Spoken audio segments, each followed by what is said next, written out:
Hi guys, Storm111 here. I hope you're doing really well. So for this video, I thought I'd show you guys my methods and techniques for when I build my nanoblock sets by looking at the instructions specifically. Now, recently I had a comment from a viewer that said that they had a difficult time trying to understand the instructions, that it was absolutely rubbish. And it got me thinking, maybe I should show you guys how I build my nanoblock sets, but just by looking at the instructions, how I decipher them, and I can also show you guys my tips and techniques on when I do the builds. So, what I have got for you guys right here are two separate instructions for over two different sets. They have both been on my YouTube video. I will leave links in the description down below, so you guys can check them out for yourselves and also get some more tips and tricks for when you do your builds. Now, let's look at the differences between the two instructions, because they have changed over the years from their original Japanese releases. So at the bottom here, I've got the instructions for Pihu, MBPM underscore 208. Now, as you can see here, this one doesn't have the pieces that you would need for when you build the model. But on top here, the instructions for NBPM underscore 072 Glacier, they have the pieces that you will need for when you do build your set. Now, the main difference is the obvious one. This one tells you the pieces that you need for the build. This one only tells you on a step-by-step basis. So let's move on and take a look at the Pihu instructions. I'll tell you guys about how I do my builds with instructions like this. So as you can see here in step 1, it tells you what pieces you would need. So for step 1, for example, I would need 3 2x3s, 2 Ls, and 2 1x2s right here. Then I would look at the instructions and I would start at the bottom. And as you can see here, it says that I should start off with a 2x3 here and do the Ls on both sides here at the front. Then I would go up the instructions. As you can see, probably see right here, there are some arrows that tells you from the top level where the pieces should go, and that's how they originally made the instructions at the time, but they have changed. So carrying on from this, I would then from the top layer, I would go from the 1x2 here, then work my way from the right to the left, so that's a lot easier for me when I do the builds.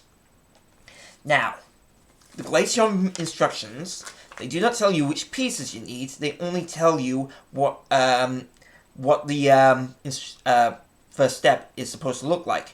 So in this instance, you're supposed to require a 2x4 here, then a 1x4, then at the front, 1 L here and here, then a 2x3 here at the back, then a 2x2 here on both sides for the hind legs. Then on step 2, it shows you the next pieces with the assembled blocks already in a faded color. And that was their intention for when they were making the instructions. And it still goes on even to this day. Now, another trick that I use when I do these instructions, when I look at the instructions, if I want to find out what I should do next for the build, I will try to find what I like to call a foundation piece. So, for the foundation piece, I would find a piece for this instructions, for the step, that I can use, sort of like a landmark where I can build either around it or from back to front, front to back, left to right. All depends on how you build the model. So in this example, for step 2, I will get a 2x4 right here, and then I would do a 1x2 here, and then a 1x4 and 1x2, and then work my way backwards. That's my method for whenever I do these models. Another method that I can tell you about, which involves the pieces, the bricks, is the organizing method. So what I would do is, if I was to get instructions like the Pihu ones, because they don't tell you which pieces you would need before the building begins, I would open up one bag at a time, and then sort the pieces out, depending upon the size, and their color first, and then the size, the shapes, in this case. And once I've done that, all the pieces are sorted out and they're ready to go, I would then move on to the next bag until all the bags were open and all the pieces were sorted. And as I go along the build and I find coming up near the end, once the build is done, I take all those spare pieces and I put them in the bag, which I can use for later, or just in case one of the pieces falls onto the floor or underneath your chair and you can't reach it. Get underneath that chair. It's really easy and it's very helpful for when you do a build, no matter what size you get.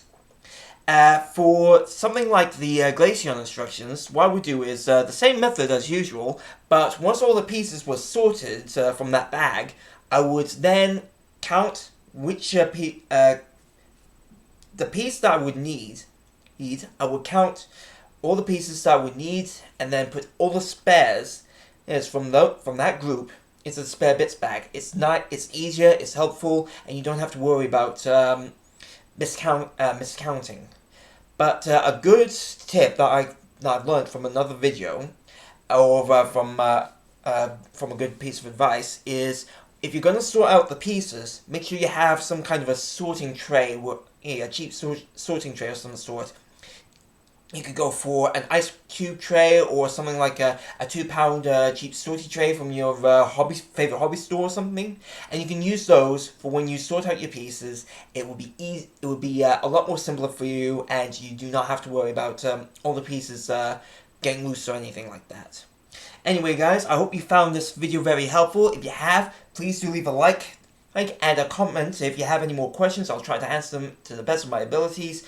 And I hope you guys enjoyed this video. If you have not subscribed to the channel just yet, please do subscribe. It would help me out greatly, and I can continue to do more content like this in the future. Anyway, stay safe, guys. Happy gaming, and I hope to see you real soon.